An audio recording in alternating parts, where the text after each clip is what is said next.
Pinupuri ka namin, O Diyos, Ama, Anak, at Espiritu Santo.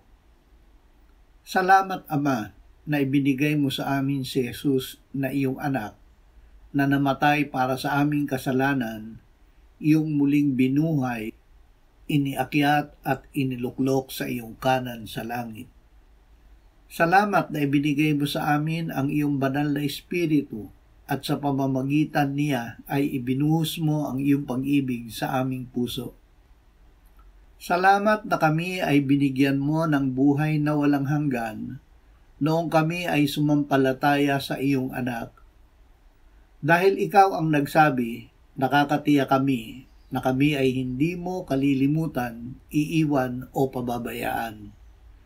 Hindi ka magmamaliw na pakainin kami ng gatas ng iyong salita. Amen.